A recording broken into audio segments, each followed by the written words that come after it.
एक साल, जी नाजरीन, एक साल यानी 365 दिन। इन 365 दिनों में 1500 बलोचों को फांसी चढ़ा दिया गया। यानी एवरेज अगर हम काउंट करें तो 5 बलोच योमिया फांसी चढ़ते रहे। लेकिन बलूचिस्तान में और फिर वजारत खारजा पाकिस्तान में खामोशी छाई हुई है। ये माजरा क्या है, इस पर मैं आपको ज़रा तफसील से बताऊंगा।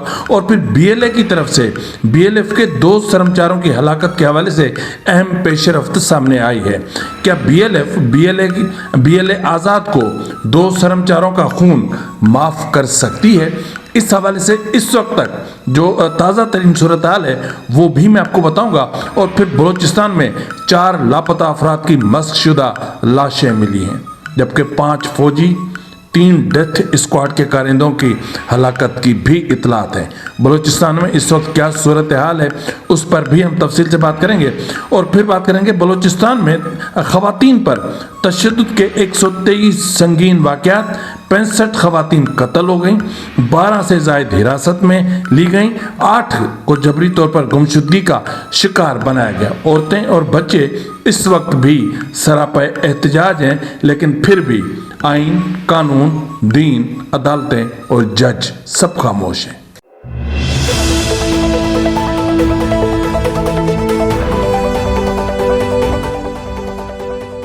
बिस्मिल्लाहिर्रहमानिर्रहीम, अस्सलाम वालेकुम नाज़रीन, ये फरवाज़ NB न्यूज़, मैं हूं आपका मेज़बान नवाज़ भुट्टो एक नए व्लॉग के साथ। आपसे वही गुजारिश है कि अभी तक अगर आपने मेरे चैनल को सब्सक्राइब नहीं किया तो प्लीज़ कर लें। आप खुद भी करें, आप अपने दोस्तों और रिश्तेदारों से भी कहें कि वो भी मेरे चैनल को सब्सक्राइब करें, लाइक करें, शेयर करें, ताकि मेरी रीच में इजाफा हो सके और मैं आपकी आवाज़ बहुत दूर तक पहुँचा सकूँ। आज के जो अहम तरीन इशूज़ हैं वो 2 हैं। पहला मामला ये है कि बलूचिस्तान में जमहूरी कुव्वतों, सिविल और अस्करी हुकाम के नाकदीन और आज़ादी इजहार राय पर मज़ीद कदगन लगाने के लिए जस्टिस ऑफ पीस के नाम से नाफिज करदा एक नए काले कानून के तहत ज़िले अफसरान को पुलिस के बराबर अख्तियारात दे दिए गए हैं। जी नाजरीन, अब बलूचिस्तान में आप बात नहीं कर सकते, न तो आप जमहूरी कुव्वतों के खिलाफ बात कर सकते हो, न तो आप सिविल और अस्करी हुकाम के खिलाफ बात कर सकते हो। यानी आइंदा आप बलूचिस्तान की पार्लियामेंट के खिलाफ बात नहीं कर सकते, बलूचिस्तान के अराकीन पार्लियामेंट के खिलाफ बात नहीं कर सकते, बलूचिस्तान की काबीना, नाम नेहाद काबीना के खिलाफ आप बात नहीं कर सकते, और नाम नेहाद और चुनतखिब वज़ीर आला के खिलाफ बात नहीं कर सकते। बात की थी 9 मई, आपको याद होगा कि 9 मई 2023 में जो कुछ हुआ था, उसके बाद अदालत जो है इस्लामाबाद की इंसदाद दहशतगर्दी की अदालत है, उसने 9 मई 2023 के फसादात से मुतल्लिक मुकदमात में यूट्यूबर्स आदिल राजा, सहाफ़ी वजाहत सईद खान, साबिर शाकिर, शाहीन सहबाई, एंकर पर्सन हैदर रज़ा मेहदी, तज्ज़ियाकार मुईद पीरज़ादा और साबिक फौजी अफसर अकबर हुसैन को 2 बार उम्र कैद की सज़ा सुना दी है। ये फसादात 9 मई 2023 को साबिक वज़ीर आज़म इमरान खान की गिरफ्तारी के बाद फूट पड़े थे, जिनके दौरान सरकारी और फौजी तनसीबात को नुकसान पहुंचाया गया था। इस्तिग़ासा के मुताबिक सज़ा पाने वाले अफसरान पर 9 मई के वाक़यात के तनाजुर में रियासती इदारों के खिलाफ डिजिटल दहशतगर्दी के इल्ज़ामात थे। जी नाज़रीन, डिजिटल दहशतगर्दी, और जो रियासत के गैर सरकारी अकाउंट बदतरीन डिजिटल दहशतगर्दी कर रहे हैं उनको रोकने वाला कोई नहीं है। यानी पाकिस्तान में आप समझ सकते हैं कि बदतरीन सेंसरशिप का निफाज है। यानी इस वक्त हम जनरल ज़िया और जनरल परवेज़ मुशर्रफ की आमरीतों से भी बदतरीन आमरीत में जी रहे हैं। पाकिस्तान में रहना बहुत मुश्किल होता जा रहा है, पाकिस्तान में सांस लेना बहुत मुश्किल होता जा रहा है, पाकिस्तान में मुआशी तबाही फैली हुई है, पाकिस्तान में इंसाफ का कत्ल होता है। यहाँ रहना बहुत मुश्किल नहीं बल्कि मुश्किल तरीन होता जा रहा है। इसके अलावा जिस तरह मैंने आपसे बात की कि बलूचिस्तान में 4 लापता अफराद की मस्कशुदा लाशें मिली हैं, बलूचिस्तान में क्या होता रहा, इस हवाले से मैं आपको बता दूं कि इस्लामाबाद में एक सेंटर है, centre for research and security studies, उनकी रिपोर्ट के मुताबिक तशद्दुद के मजमूई तशद्दुद में तकरीबन गुज़िश्ता साल 2025 में तकरीबन 34% इजाफे के साथ ایک دہائی کا سب سے پرتشدد سال رہا ہے 2025۔ 2021 سے مسلسل یعنی 5 برسوں کے دوران شہریوں اور سیکیورٹی اہلکاروں کی دہشت گردی سے جڑی ہلاکتوں میں ہر سال اضافہ ریکارڈ کیا گیا ہے۔ اسی طرح اگر ہم دیکھیں تو ہرنائی کے علاقے زندہ پیر سے تقریباً 22 میل کے فاصلے پر 4 افراد کی لاشیں برآمد ہوئی ہیں۔ ان 4 لاشوں میں سے ایک کی شناخت ہو گئی ہے جس کا نام جمعہ خان چھلگری مری ولد کیچو خان چھلگری مری ہے، جس کو 1 سال پہلے ہرنائی بازار سے فورسز نے گرفتار کر کے جبری طور پر لاپتہ کر دیا تھا۔ یقیناً جب باقی 3 کی بھی شناخت ہوگی تو وہ بھی جبری گمشدگی کا شکار افراد ہی ہوں گے، یعنی بلوچستان کے عوام کو ریاستی اداروں کی طرف سے مسخ شدہ لاشوں کا 2026 کا پہلا تحفہ۔ اور پھر پہلا جو بم دھماکہ بلوچستان میں 2026 کا وہ ہوا ہے سبی میں۔ چینک چوک کے قریب جمعرات کی شام کو دھماکے میں ایک شخص جاں بحق اور 5 افراد زخمی ہوئے۔ سبی دھماکے میں ہلاک ہونے والے شخص کی شناخت وفا ولد خمیسہ ابڑو کے نام سے ہوئی ہے، جبکہ زخمیوں میں نعیم، جنید، محمد ایان اور محمد رمضان شامل ہیں۔ اس کے علاوہ بی ایل ایف نے ایک بہت بڑا دعویٰ کیا ہے۔ بی ایل ایف کا کہنا ہے کہ مشقے اور آوران میں انہوں نے 3 کارروائیاں کی سیکیورٹی فورسز کے خلاف، اور ان 3 کارروائیوں میں مجموعی طور پر انہوں نے سیکیورٹی فورسز کے 5 اہلکاروں کی ہلاکت کا دعویٰ بھی کیا ہے۔ اس کے علاوہ آوران میں نامعلوم مسلح افراد نے پہلے بزداد پمپ کے قریب پاکستانی فورسز کی کانوائے کو نشانہ بنایا اور پھر مختلف پکٹ پر بھی گھات لگا کر حملہ کیا۔ کولوا میں بھی یہ چیزیں ہوتی رہیں، ڈیرہ بھگٹی میں بھی حملے ہوتے رہے، اور پنجگور کاٹاگری میں نامعلوم مسلح افراد نے ڈیتھ اسکواڈ سے جڑے 3 افراد زاہد محمد حسین اور جاسم ولد نواب جان سیف اللہ ولد حیات کو گولیاں مار کر قتل کر دیا گیا ہے۔ یہ ایک بہت تشویشناک بات ہے۔ اس کے علاوہ تشویشناک بات جو شروع میں نے آپ کی خدمت میں رکھی تھی کہ 365 دن، جی ناظرین 365 دن، ایک سال میں 1500 بلوچوں کو ایران میں پھانسی چڑھا دیا گیا۔ یہ بہت ہی تشویشناک اعداد و شمار ہے۔ میں آپ کے سامنے تقریباً پچھلے کچھ سالوں کے اعداد و شمار رکھوں گا، جس سے آپ کو خود اندازہ ہو جائے گا کہ ایران میں بلوچوں کے خلاف جو نفرت بڑھ رہی ہے وہ کتنی شدید ہے۔ ایران میں سال 2025 کے دوران سزائے موت کے استعمال میں غیر معمولی اضافہ ریکارڈ کیا گیا، جس میں سب سے زیادہ متاثر ہونے والے علاقوں میں ایران کے زیر انتظام بلوچستان شامل ہے۔ انسانی حقوق کی تنظیموں کے مطابق رواں سال ایران بھر میں کم از کم 1500 بلوچوں کو پھانسی دی گئی، جو کہ گزشتہ 35 برسوں میں سب سے زیادہ تعداد بتائی جا رہی ہے۔ بتایا گیا ہے کہ گزشتہ 3 دہائیوں میں کبھی بھی اتنی بڑی تعداد میں سزائے موت پر عمل درآمد نہیں ہوا۔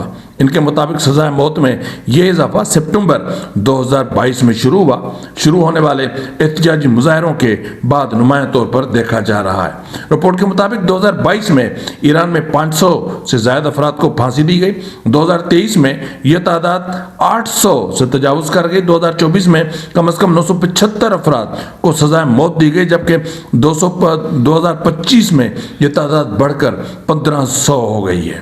اب ان میں سے زیادہ جو کچھ لوگ ہیں جن کا تعلق ایران سے ہے، باقی زیادہ تر کا تعلق بتایا جاتا ہے وہ بلوچستان سے بتایا جاتا ہے، اور ان پر الزام ایک ہی عائد کیا جاتا ہے کہ یہ منشیات اسمگل کر رہے تھے، لیکن اس حوالے سے کوئی ثبوت نہیں ہوتا، کچھ بھی نہیں ہوتا۔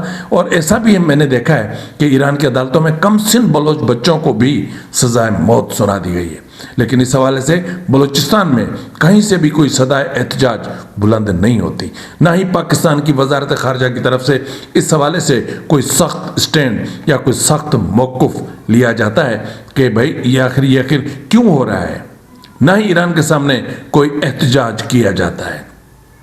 یہ بہت ہی تشویشناک ترین بات ہے، لیکن اس سے بڑھ کر تشویشناک ترین جو معاملہ ہے وہ ہے بلوچستان کی عورت اس کا وکٹم ہے۔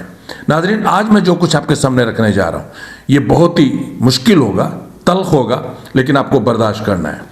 بھارت کے صوبے بہار میں ایک वज़ीर आला ने एक मुसलमान बच्ची का नकाब खींचकर उतारा तो पाकिस्तान में इस्लाम खतरे में पड़ गया।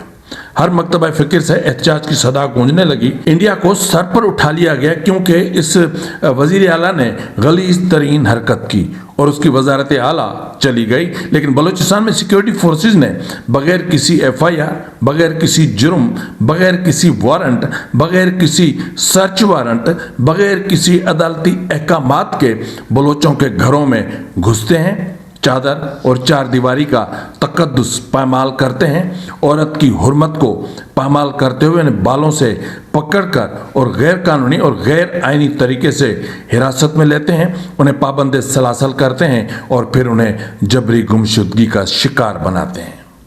सिक्योरिटी फोर्सेस के इस अमल को न तो गैर इस्लामी कहा जाता है, न गैर इखलाकी कहा जाता है, न गैर आइनी कहा जाता है, न ही गैर कानूनी कहा जाता है। अफसोस की बात है कि इस अमल के बाद न सिर्फ सरफराज भुट्टी की नाम नहाद वजारत आला मजबूत और मुस्तहकम होती है, बल्कि उसको एक नाम नहाद किस्म का चीफ सरदार भी बना दिया जाता है, जिसके खिलाफ बलूचिस्तान भर में शदीद नफरत पाई जा रही है। बलूचिस्तान का नाम नहाद और खुद साख्ता सरदार खौफ के मारे छुप जाता है। जज रियासत का आलाकार बन गया, अदालतें इंसाफ के लिए मकतलगाह बन गईं, आइन की ज़बान काट दी गई, आंखें नोच ली गईं, पार्लियामान और मीडिया जाबिर की ताकत का हिस्सा बन गए। लेकिन बलूचिस्तान में बलोच औरत मुज़ाहमत का अलम थामे इस वक्त भी आगे बढ़ रही है। इस वक्त भी हानि दिलोश एक हमला और बेगुनाह खातून कई हफ्तों से मावराए कानून जबरी हिरासत के बाद जबरी तौर पर लापता है। लवाकिन के पुरमन जदोजहद ज़िले इंतज़ामिया की यकीन दहानियों के बावजूद आज तक बेनतीजा है। शदीद सर्दी में शीरख्वार बच्चों के हमरा एहतजाज रियासती इदारों की खामोशी पर एक संगीन सवाल है। बलूचिस्तान के सरकारी सरदार और वडेरे इतने गैरतमंद हैं कि इंडिया में एक बच्ची का दुपट्टा खींचे जाने पर तो आसमान सर पर उठा लेते हैं, क्योंकि उनको इस्टेब्लिशमेंट की तरफ से जो पर्चियों पर लिख कर दे दिया जाता है उसकी वो वीडियोस बनाकर सोशल मीडिया पर रखते हैं। और बेगैरत इतने हैं कि इनको अपनी बलोच बच्चियों के दुपट्टों को दुनिया में तमाशा बना देते हैं। शर्म की बात है कि एक एक करके इन बेगैरतों की शक्लें सामने आती जा रही हैं। आप देख रहे हैं जो बलोच सरदार है, नाम नहाद रियासती बलोच सरदार, जिसके पीछे रियासत खड़ी है, जिसके पीछे जो सरदार डेथ स्क्वाड चलाता है, जो सरदार बलोच औरत, बलोच बच्चे और बलोच मुज़ाहमत का दुश्मन बना हुआ है। तो इसी तरह अगर हम देखें तो तुर्बत तजाबान में खवातीन समेत लापता अफराद की बाजियाबी के लिए सीपेक शाहराह ब्लॉक है। एहतजाज तीसरे रोज़ भी जारी रहा, आज भी, ताहम मुज़ाकरात दोबारा शुरू नहीं हो सकें। तुर्बत के अलावा तजाबान में भी 4 लापता अफराद के अहल खाना ने इंतज़ामिया की जानिब से मुआहदे की मुबैना खिलाफ वर्जी के खिलाफ एक बार फिर सीपेक शाहराह को बंद कर दिया है। अब इस तरह अगर हम सालाना रिपोर्ट देखें बलूचिस्तान की, तो 2025 में बलूचिस्तान में खवातीन पर तशद्दुद के 123 संगीन वाक़यात रिपोर्ट हुए। बलूचिस्तान में एक साल में तकरीबन 65 खवातीन कत्ल हुई, जिनमें 33 को गैरत के नाम पर कत्ल किया गया। 2 खवातीन, आपको पता है कि सिक्योरिटी फोर्सेस के जबर की वजह से उनकी मौत हुई और मजमूई तौर पर 12 खवातीन को हिरासत में लिया गया और इस वक्त 8 खवातीन जबरी गुमशुदगी का शिकार हैं। लेकिन बलूचिस्तान का सरदार नहीं बोलता, क्योंकि उसको रियासत की तरफ से पर्ची नहीं मिली। उसको जब पर्ची मिलती है तो वो बोलता है, क्योंकि मैं क्या कहूँ, मैं बलोच जो आम बलोच है वो तो बहुत मजलूम है, वो तो बहुत सादा है। वो जिस हद तक एहतजाज कर सकता है, मुज़ाहमत कर सकता है, वो तो कर रहा है। लेकिन इस वक्त भी बलूचिस्तान का जो सरदारी निज़ाम है रियासती पुश्तपनाही की वजह से बहुत ख़तरनाक शक्ल अख्तियार करता जा रहा है और इसके लिए पता नहीं अब आगे क्या होगा, क्या सूरत हाल पैदा होगी। लेकिन इस वक्त जो मामला सामने हमारे है वो है BLA और BLF के दरमियान जो इख्तलाफात मौजूद हैं। ये इख्तलाफात हैं 2 सरमचारों अब्दुल बाकी और सुलेमान बंगलज़ई के कत्ल के हवाले से। आपको पता है کہ پچھلے دنوں دونوں جماعتوں کی طرف سے کے درمیان فاصلے بہت بڑھ گئے تھے اور بی ایل ایف کی طرف سے باقاعدہ وارننگ تک جاری کر دی گئی تھی۔ بی ایل ایف کا کہنا ہے، بی ایل اے آزاد کا کہنا ہے کہ جو عبدالباقی اور سلیمان بنگلزئی ہیں یہ تقریباً 2013 میں بی ایل ایف میں شامل ہوئے اور دسمبر 2015 میں انہوں نے سرنڈر کیا تھا اور پھر ریاستی فورسز کے اعلی کار بن گئے۔ وہ قبضہ مافیا کے اہلکار بن گئے، وہ لوگوں کو جبری لاپتہ کرتے تھے، اغوا کرتے تھے اور 4-4 لاکھ روپے تک کا تاوان وصول کرتے تھے، اور اسی وجہ سے بی ایل اے آزاد نے ان کو اٹھایا اور یہ دونوں سگے بھائی ہیں اور پھر ان کو قتل کر دیا، جبکہ بی ایل ایف ان چیزوں کی تردید کر رہی ہے۔ اس حوالے سے دونوں طرف سے 3 رکنی کمیٹیاں بن چکی جو ناکام رہیں، اور پھر بی ایل ایف کی طرف سے ایک اہم جو مشترکہ دوستوں کی توسط سے ان فاصلوں کو ختم کرنے کی کوشش کی گئی وہ بھی ناکام رہے۔ لیکن ریسنٹلی ابھی یہ جو اطلاعات موصول ہوئی ہیں کہ بی ایل اے آزاد جو ہے وہ انہوں نے کچھ لچک کا مظاہرہ کیا ہے، کیونکہ جو ہے وہ جو سچویشن بننے جا رہی ہے آگے بلوچستان کے حوالے سے، اس کے حوالے سے یہ طے پایا ہے کہ سب کو یا جو بھی فریقین ہیں ان کو تھوڑا سا نقصان تو اٹھانا پڑے گا، لیکن اس کے حوالے سے یہ بھی طے ہوا ہے کہ ممکن ہے کہ بی ایل اے آزاد پر کوئی جرمانہ عائد کر دیا جائے، تو وہ اب جرمانہ یا پھر جو بھی طریقہ ہوتا ہے ان کا اس کو وہ کر کے اور پھر ان کو معافی مانگ لے اور پھر بی ایل ایف انہیں معاف کر دیں۔ اور اگر بی ایل اے آزاد اور بی ایل ایف کے درمیان یہ جو دو سرمچاروں عبدالباقی اور سلیمان بنگلزئی کے معاملے پر اختلافات ہیں، اگر یہ ختم ہوتے ہیں تو بلوچستان کی صورتحال اور زیادہ بگڑ سکتی ہے، اور ایسی اطلاعات مجھے مل رہی ہیں کہ ہو سکتا ہے کہ وہ ان کا خون معاف کر دیں، ہو سکتا ہے کہ وہ ان سے جرمانہ وصول کریں اور وہ جرمانہ ان دونوں بھائیوں کے اہل خانہ کو دیا جائے۔ ظاہر ہے جس گھر کے 2 بچے اس طرح قتل ہو جائیں، مار دیے جائیں، تو پھر ان کے لیے تو جینا بہت مشکل ہوتا ہے۔ تو ظاہر ہے کہ بلوچستان کے حالات جو رخ اختیار کر رہے ہیں، ایسی صورتحال میں کمپرومائزز تو کرنے پڑتے ہیں، مصلحتوں سے کام لینا پڑتا ہے، اور مجھے لگ رہا ہے کہ جو جنگجو آرگنائزیشنز ہیں ان کو اب کم سے کم تھوڑا بہت تو مصلحت سے کام لینا پڑے گا۔ فی الوقت کے لیے اتنا ہی، ملتے اگلے پروگرام میں، تب تک اجازت دیجیے، فی امان اللہ۔